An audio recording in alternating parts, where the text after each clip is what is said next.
Right, this all comes as the Taliban and al-Qaeda have reportedly launched a new offensive against U.S. soldiers to get them addicted to heroin. Of course, Afghanistan responsible for 90% of the world's poppy crop. According to the Daily Beast, U.S. intelligence officials say the two groups hope to undermine troop effectiveness while raising cash for weapons and recruiting.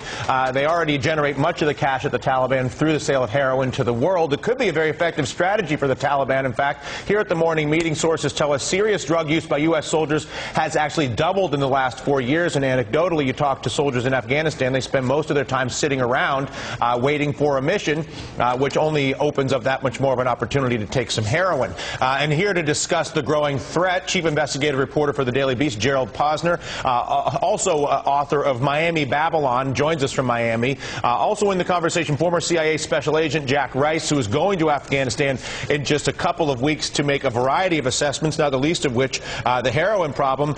Gerald, you broke the story. What is the scale of the problem?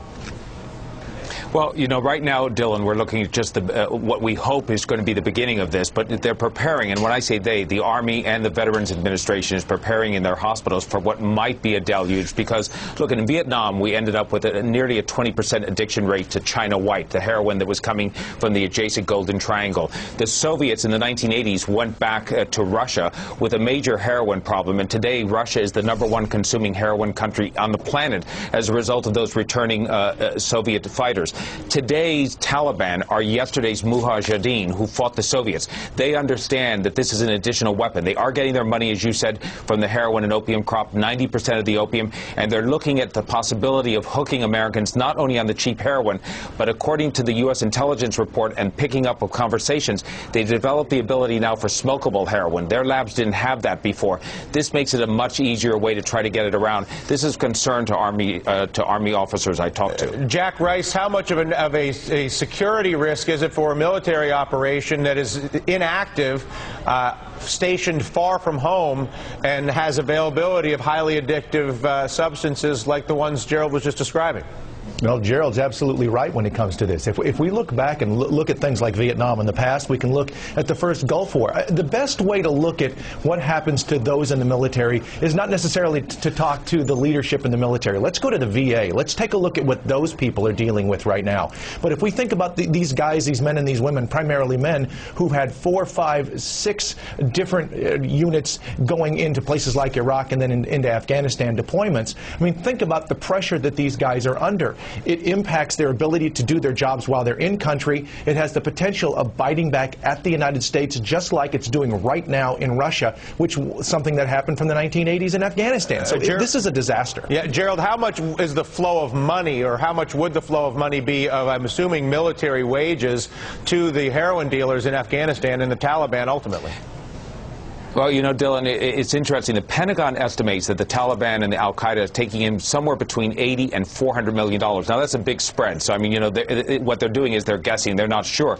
But one thing is clear. I just had a conversation the other day with Mahmoud Karzai, Hamid Karzai's brother. He's one of the most successful businessmen in the country. And he told me that what's happening in Afghanistan is that the Taliban right now are paying more for their fighters each month than the Afghan army and the police are able to pay. And that al-Qaeda is able to pay more to a family for a suicide bomber in residual money than you could imagine, several $1,000s, which is a small fortune over there. So they are getting the money, they are using it to fight us, and this is a great tactic because it weakens our morale over time. And Jack's right, you have to look at the VA, and the VA says these problems show up 5 to 10 years after the conflict. So we aren't going to know how bad this is for some time. Knowing, Jack, what we all are learning about the current stakes in Afghanistan, the disputed election with President Karzai, the pressure to send more troops to that country, although it's unclear what the direct intent would be with those troops. You add to it the fact that you've got American troops in Afghanistan right now doing very little, if you talk to many of them, firefights that repeat over the same piece of land, then they give them up and fight for them again. Sounds very similar to stories from Vietnam. And then a drug problem. If we are to accept all of that, how do we begin to make a more intelligent set of decisions from elections to drug control to troop levels?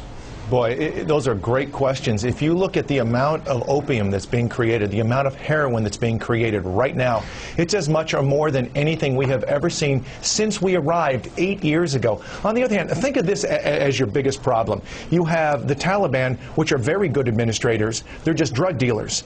You have them on one side versus the Afghan government, which are horrible administrators and in many ways also drug dealers. How's that? You have one side or the other. That's where President Obama is right now, dead center of that very point.